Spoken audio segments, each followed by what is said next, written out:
Is a members' business debate on motion number 5871 in the name of Bob Doris on Kurdish contribution to Scotland, remembering Halabja.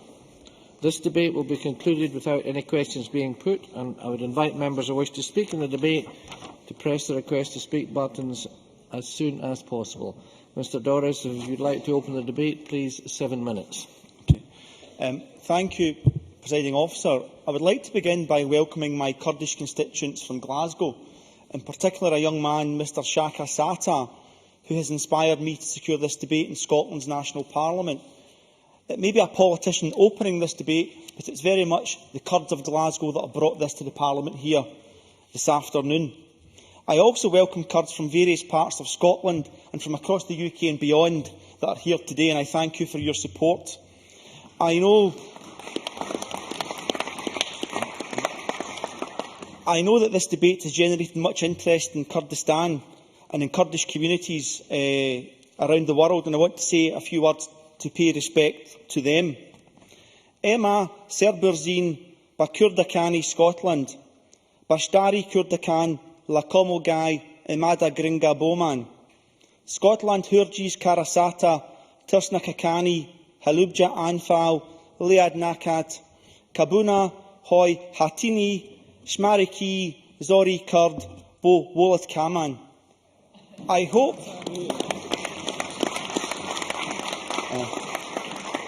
Presiding Officer, I hope I said we are proud of Scotland's Kurds. Their contribution to our society is valued by our nation.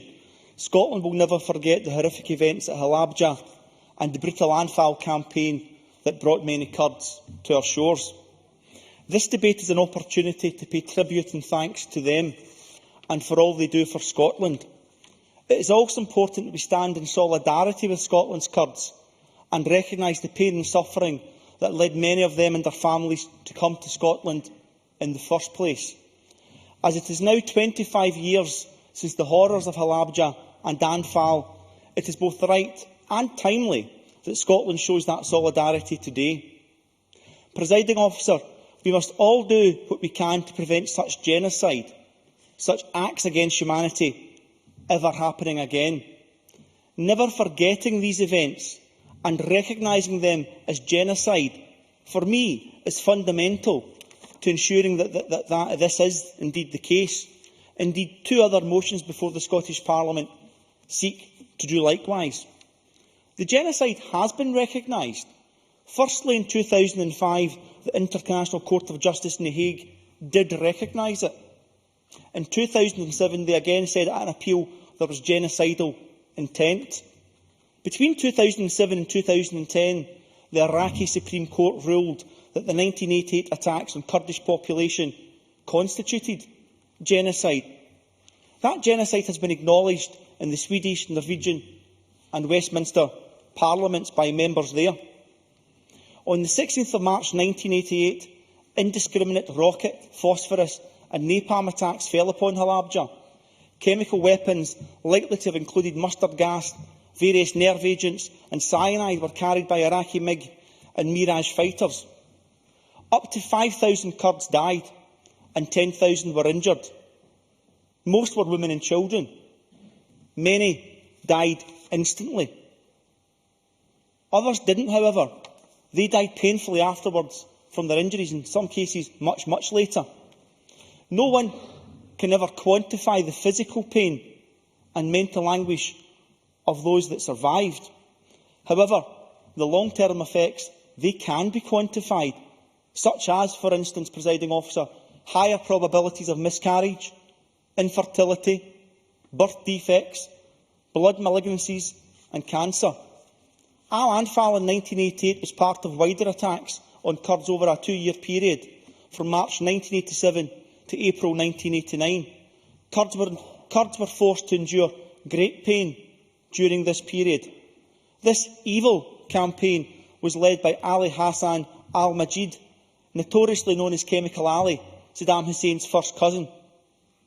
The scale of the horror was massive. Thousands, perhaps 90% of all Kurdish villages in Iraq were destroyed. Official figures document 100,000 persons disappearing in 1988 alone, although some Kurdish sources claim that could be as high as 182,000. Those abducted or arrested were often sent to concentration camps, where women and children were separated from military-aged men, as were the elderly and infirm. Presiding Officer, many Kurds across the world, many displaced because of these very events, live with the memory of these atrocities. For younger Kurds in Glasgow and elsewhere, they have heard of these stories, of these events, and it's vitally important that the younger generation grow up in the knowledge and understanding of the suffering of the last generation, and I know that many of them certainly do. However, it is not just Kurds that should remember such terrible events. It's all of us. Before today's debate, Fergus Ewing MSP told me about his work with Kurds in Glasgow in the late 1980s and early 1990s. He recalls attending a ceremony in one of Glasgow's large parks. In Queen's Park, a tree was planted by Kurdish families to remember those whose lives were lost at Halabja. That small gesture, a small gesture in itself, is a powerful symbol of solidarity with Glasgow's Kurds and Kurds everywhere. I am sure that there have been similar events across Scotland over the years, remembering Halabja and Anfal, and perhaps the Scottish Government can consider how to support such future activities in a coordinated fashion. I said that such genocide must never be allowed to happen again. Looking at the world, we see how troubled it can be. Remembering the pain and suffering of history is crucial to that, but so is how people respond.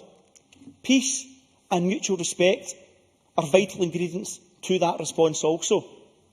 For Glasgow and for Scotland, it should also be about celebrating our Kurdish communities, the doctors, the lawyers, the engineers that contribute to our society, but also the asylum seekers and refugees who still need much support and assistance. I started by mentioning Shaka Sattar at the start of my speech. His response to these atrocities when he came to Scotland as a boy was to grow up steadfast in the belief that helping his community in Glasgow was how Shaka could play his part in ensuring some form of positive legacy from such terrible, terrible crimes. It is a privilege to work with him and others on that task. Presiding Officer, Scotland is a more rich and vibrant place because of the contribution many new Scots have made to our nation. Glasgow's Kurds are a powerful part of that mix. Can I finish, though, by noting that today we commemorate with sadness the events of Halabja and Anfal, but just as importantly, just as crucially, we also celebrate the contribution Glasgow's and Scotland's Kurds have made to our nation. Thank you very much. I now call on Patricia Ferguson to be followed by Jim Eadie. Thank you, Presiding Officer. I'd like to congratulate Bob Doris on securing this evening's members' debate on so important a subject. And I very much echo the sentiment expressed in the motion, which welcomes the role that Kurds and other migrants play in making Scotland a vibrant and multicultural country. Indeed, this has always been the position of the Scottish Labour Party and the approach of this Parliament since its inception. Modern Scotland is a place which views ethnic diversity as a strength, a multicultural society which sees new citizens in a positive light. And such variety enriches our communities and indeed our democracy. But tragically, in Iraq, the Kurdish people have over many decades faced significant and indeed violent opposition to their desire to progress towards an acceptable degree of Kurdish autonomy.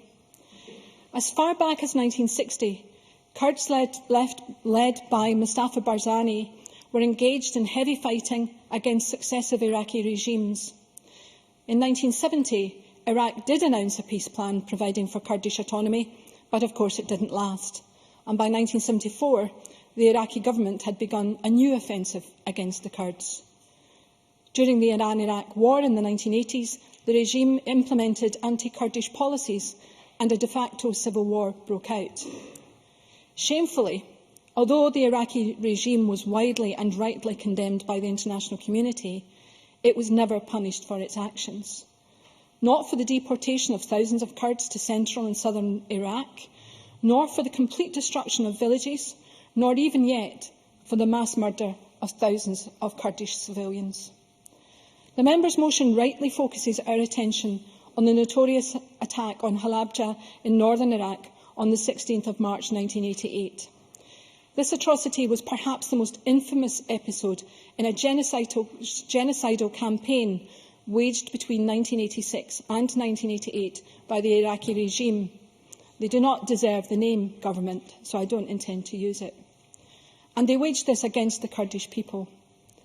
This included the use of ground offensives, aerial bombing, systematic destruction of settlements, firing squads, and the horror of this largest chemical weapons attack directed against a civilian-populated area in history.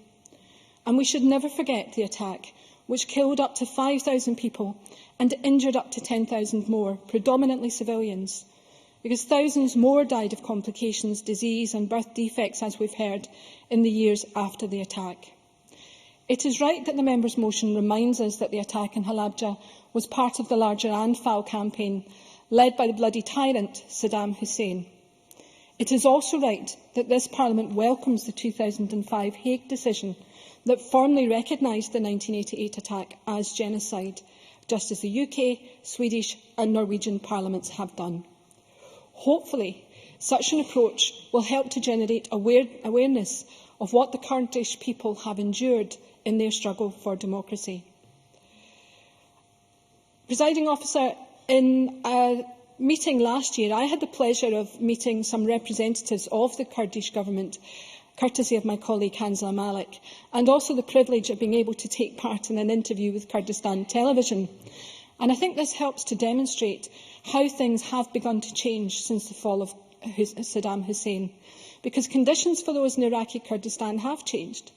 Literacy has increased significantly, infant mortality has fallen, there are now 7 universities where there used to be 1, and there is, of course, a regional devolved government in Iraqi Kurdistan. But this is not to argue that the invasion was correct, or indeed the only option, or that all is now well for the Kurdish community. But it does illustrate, I believe, that matters of war and peace are more complex and their consequences less easy to predict than some of the one-dimensional analysis that is sometimes evident. Presiding Officer, it is an honour to have representatives of the Kurdish community living in my home city of Glasgow. It's also an honour to have those representatives of the Kurdish community in Parliament again today, and I very much look forward to meeting them later this evening, and I'm grateful to my colleague Bob Doris for having the motion in the first place. Many thanks.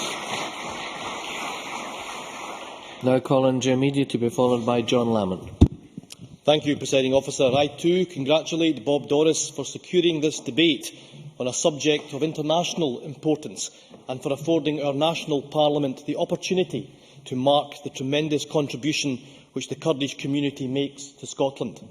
It is right that we mark and remember the 25th anniversary of the horrific attack on Halabja, which left up to 5,000 people dead and another 7,000 to 10,000 people injured, mostly unarmed women and children. This attack featured indiscriminate use of chemical weapons, such as mustard gas, as well as conventional bombardment, and has led the UK, Norwegian and Swedish parliaments, as Bob Doris reminded us, to recognise these acts as genocide. It is also right and proper that we mark the fact that Kurdish cultural heritage is rooted in one of the world's oldest cultures, and we in Scotland owe a great debt of gratitude to the many Kurds who have chosen to make Scotland their home. The addition of a people with such a noble culture, steeped in history, has made a great contribution to the rich and vibrant tapestry of life that is present in Scotland, and helps make our nation such a vibrant and diverse place to live. The Kurdish people are the largest national minority in the world that has no homeland, but we in Scotland can be proud of the fact that, according to the Kurdish Cultural Association, over 2,000 Kurds have chosen to make Scotland their home. As Kurds around the world have recently celebrated the festival of Nowruz, the Kurdish New Year, last week, I would like to offer my sincere thanks to all Kurds present here today and throughout Scotland for the contribution they make to the country they now call home. I am proud to have members of the Kurdish diaspora within my own constituency, a people that are renowned for their hard work as well as their tenacity in the face of adversity and brutality. Around the world, the Kurdish culture is famous for its ancient history and distinct culture, transmitted through art, dance and song, and despite a long history of oppression that includes the banning of the written and spoken Kurdish word, the Kurdish people have a rich literary history. However, the defining trait of Kurdish culture is their language, which until very recently was brutally suppressed. And despite this oppression the Kurdish people have faced, they continue to speak their language, in which Bob Doris opened this debate.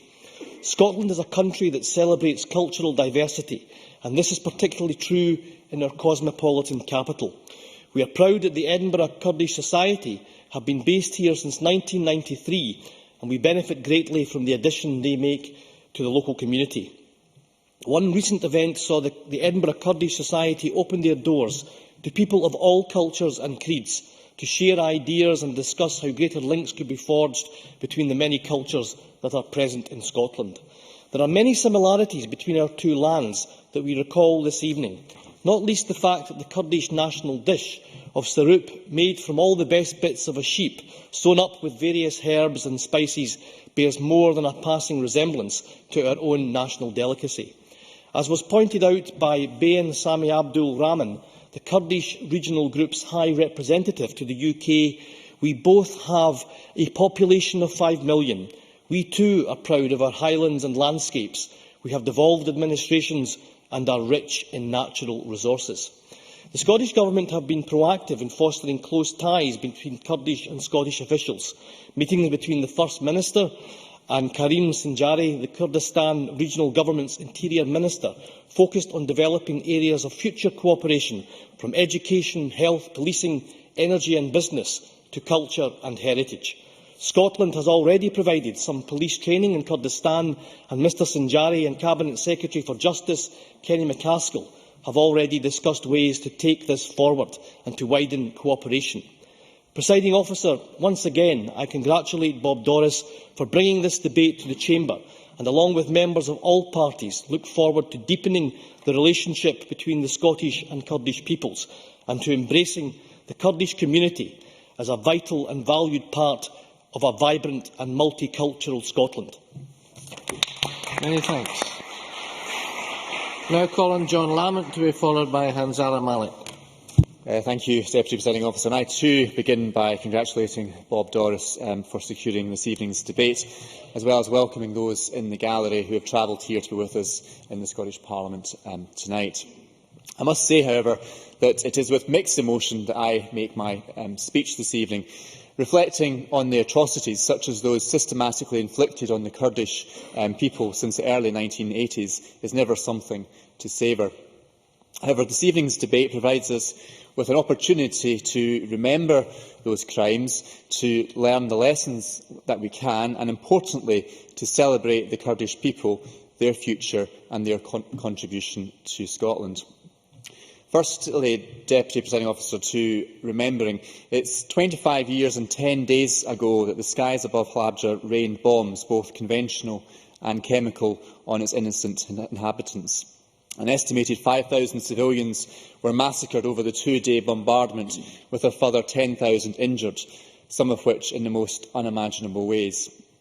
Of course, the massacre at Halabja was just one part of the Anfal campaign, during which, at the behest of Saddam Hussein, some 180,000 Kurds lost their lives between 1987 and 1989. It is right that we remember these outrageous atrocities, and it is for this reason that I recently lodged a motion in this Parliament, for this Parliament, to remember the struggles of the Kurdish people and to formally recognise the genocide committed against them. I am pleased that so many members supported that motion. I also think that it is a tribute to the Scottish Parliament, as well as an indication that we take the Kurdish population and their interests, both at home and abroad, seriously, that the formal recognition of the Anfal genocide was also the subject of motions by both Labour and the SNP. Deputy Presiding Officer, today is a significant and symbolic occasion on which the Kurdish genocide can receive further parliamentary recognition. Secondly, Deputy Presiding Officer, I turn to the lessons that we can learn from the events in Kurdistan over the past 25 years. And now, as all of us here tonight will surely agree, there are profound lessons to be learned at that. For my own part, the Kurdish experience confirmed my belief that human nature is incompatible with totalitarianism, and that only when a people are liberated from tyranny can they progress, prosper and flourish. Presiding Officer, this brings me to my third point. What can we celebrate 25 years on from Halabja and the Anfal campaign? Since liberation in 1991, in Kurdistan we have seen democracy flourish, the economy prosper, civil society blossom and the regeneration of its civil rights and liberties. Kurdistan now has 7 public universities bringing higher education to its citizens. It has a stable and democratically elected parliament with a percentage of women representatives similar to the level here in this parliament. It has progressive laws which have banned female circumcision and protect women from domestic abuse. And violence, terrorist activity and the persecution of religious and political minorities are significantly lower, in some cases non-existent, in comparison to the rest of Iraq. Deputy Presiding Officer, all of these serve to underline Kurdistan's place as a progressive beacon in the Middle East.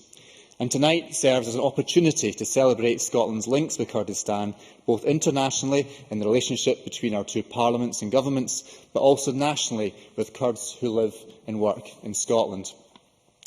Deputy Presiding Officer, we must never forget the atrocities committed against Kurds.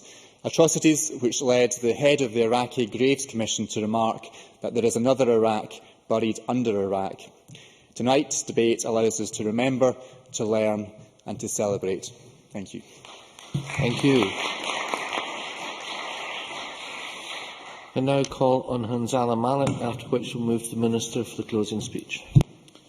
Presiding Officer, I first of all want to thank Bob Doris in achieving today's debate. And I would like to start with the words Bismillahir Rahmanir Rahim. For the record, it means in the name of God, the benevolent and merciful. And Assalamu Alaikum, meaning peace be upon you all, in particular our guests today in the Chamber, but more importantly, brothers and sisters back home.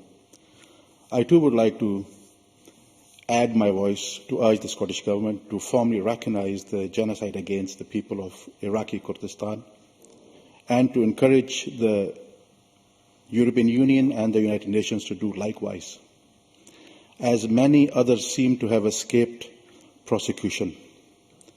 This will enable the Kurdish people, many in Scotland, to feel a sense of achievement and justice for their loss. And as the UK Government has already done with the leadership of Bayan campaigning in the UK, and I wish to congratulate her and her team in achieving that achievement in Parliament. Genocide has went on for decades. In fact, in early 1963, it involved the deportation of ordinary Kurdish people, and in 1970s and 80s, the use of chemical weapons were used, and finally the campaign in 1987-88, where hundreds of thousands of innocent people died, families torn apart. Over 4,500 villages were destroyed between 1976 and 1988 alone. Genocide at its worst, while the whole world sat back and did nothing. And I say did nothing. And that's shame on us that we allowed that to happen in this day and age. However, on a positive note, I have to say that I personally have been very fortunate. I have made at least 2 visits to Kurdistan in recent years, and I'm planning a 3rd visit there. I have received 6 delegations from Kurdistan who have had meetings ranging from the First Minister, Minister of Justice, Minister of Education, many other officials and members alike. all in a bid to try and do our bit and trying to correct history.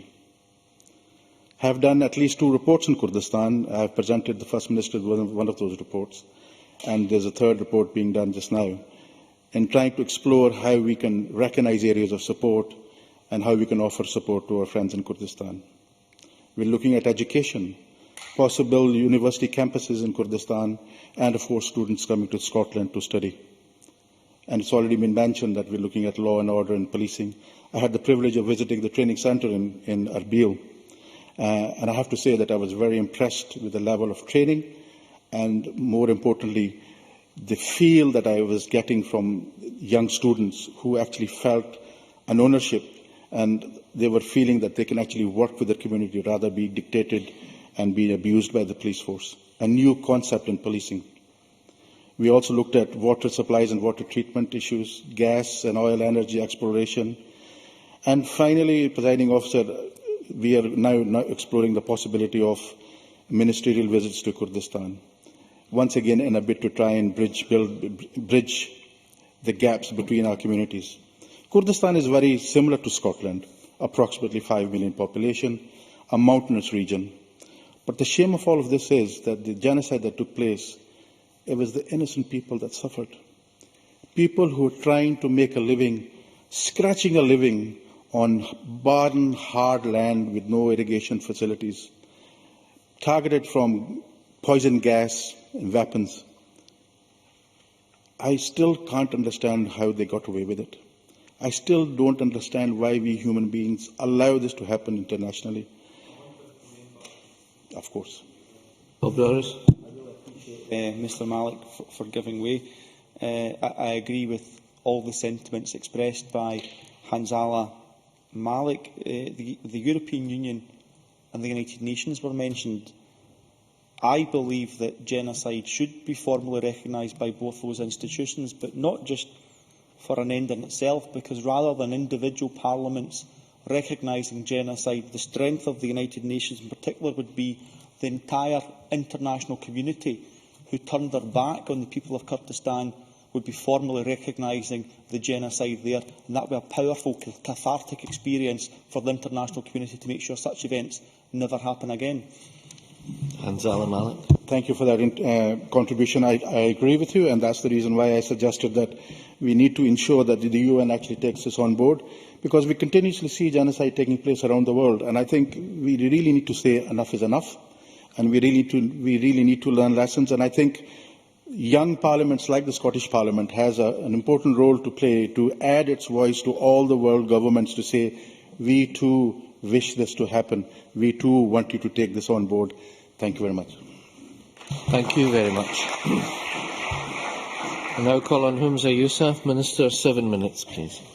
Thank you, Presiding Officer. Thank you to Bob Doris for tabling this motion, securing this debate, which will promote greater understanding of the plight of Iraqi Kurds, also highlighting and commemorating, of course, those terrible tragedies of Halabja and the Anfal campaign, but also, quite importantly, as every member has done, allow us to reflect upon the contribution that the Kurdish community has made to Scotland. I too add my voice and the voice of the Scottish Government in welcoming the Kurdish community here to our Parliament and to their Parliament. Last week, this Parliament reflected on 10-year anniversary of the start of the war in Iraq.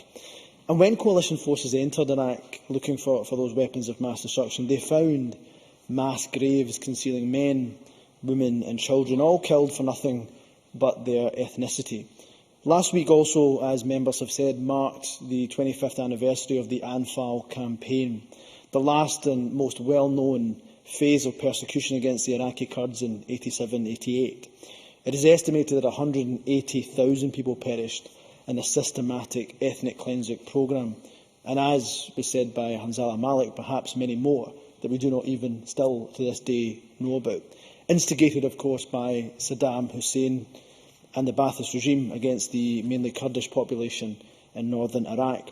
These atrocities were characterised by the gross violation of human rights, mass executions and disappearances of men, women and children, the widespread use of chemical weapons, including mustard gas and the nerve agent sarin, The worst incident being, as many members have reflected, in Halabja, where 5,000 civilian inhabitants are thought to have died in an aerial bombardment in one go using these chemical weapons.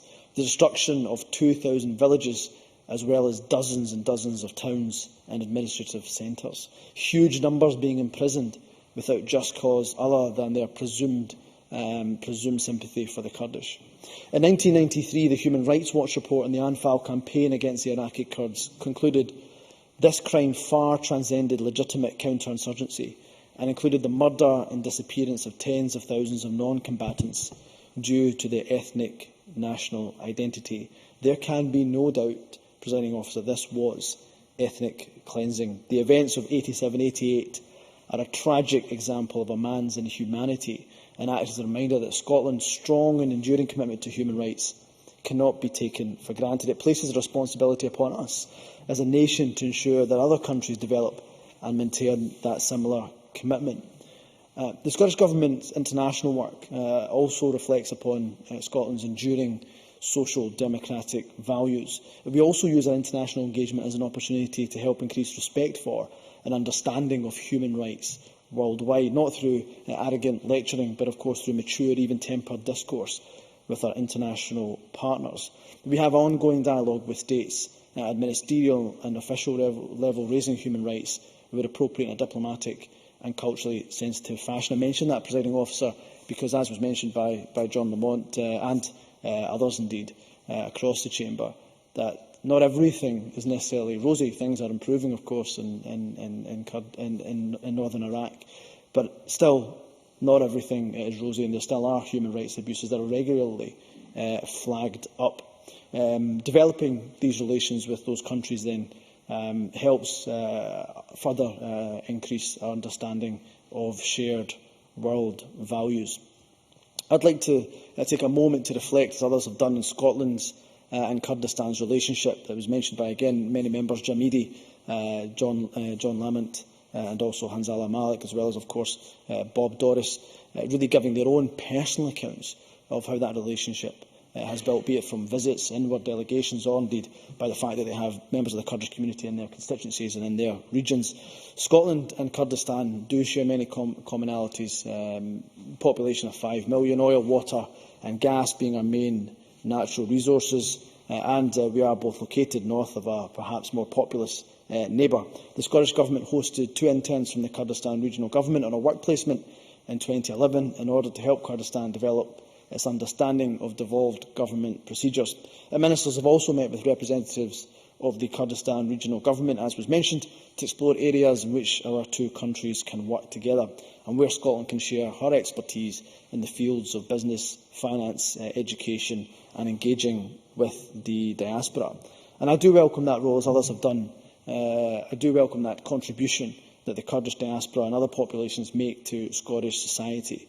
For generations, Scotland has opened its doors to refugees, to students, to migrant workers and visitors across the world, all of whom have contributed through their ideas, their skills and their talents to build our country's future. One thing I often say, Presiding Officer, is that in Scotland we often take from the best from our migrant populations, from those new Scots.